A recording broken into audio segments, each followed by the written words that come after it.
What's up guys, I'm back once again to show you my top 5 mods I forgot I installed. But first, I think some clarification is needed.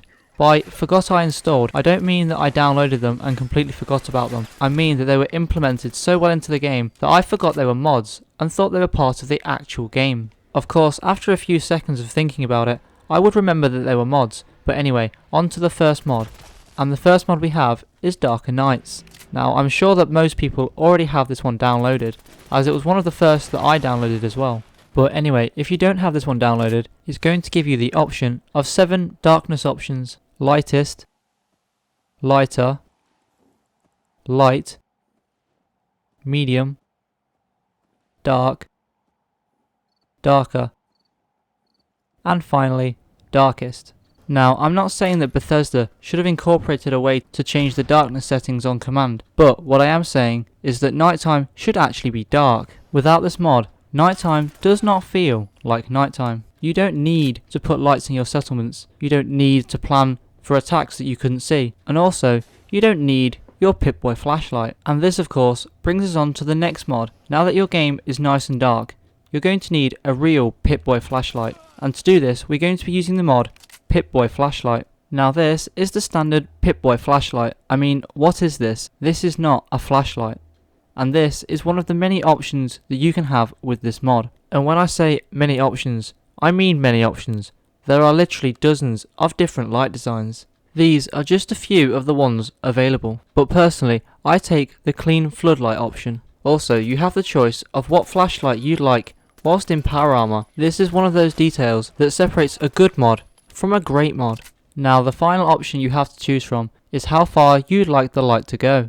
This starts at 50% distance and will increase by 50 up to 500% distance, so you can truly make your flashlight as weak or as strong as you want. Personally, I like to set this to 100% because what's the point in making everything dark if you can then see everything? Now, if you've been paying attention to the video so far, you might be noticing very small numbers coming off the enemies when I shoot them, and this is something that I truly forgot was not in the base game. It's only by watching videos or live streams that I remember that this was a mod. And of course, the mod I'm referring to is floating damage. Now, every time you shoot something, you're going to know exactly how much damage you're doing. This means that you can see visually what kind of weapons are good against certain types of enemies. Now, by default, the colour of the numbers coming off your enemies will be the same colour as your HUD, in my case white. But you can simply change this by opening up the MCM and turn off use default HUD colour. Now you'll be able to change the colour of the damage numbers to your liking. Also, there are multiple sliders to change things like how far the text goes up,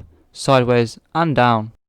Now if you're observant, you might have noticed there's a bit of a theme going on with all of these mods. They're all quality of life mods, and I'm going to be continuing that theme with the next mod, which is Nameplates. What this mod is going to do, as the name suggests, is add floating health bars to all NPCs when combat is initiated.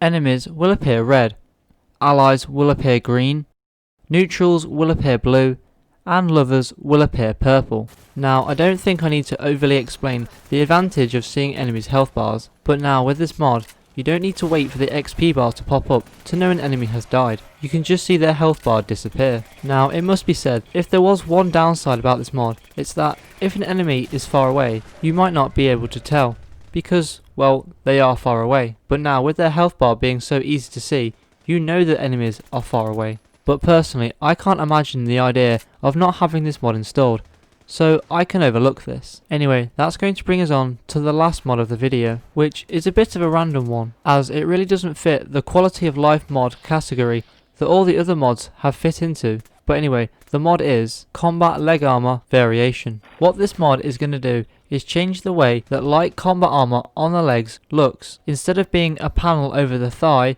it will now look like a shin guard. Personally, I think this looks a lot better. It actually looks more like armor, as opposed to just a piece of metal strapped to the thigh. Now, it's at this point that I would have ended the video, but there's more than just 5 mods that fit this criteria, so I'm going to throw in a bonus mod.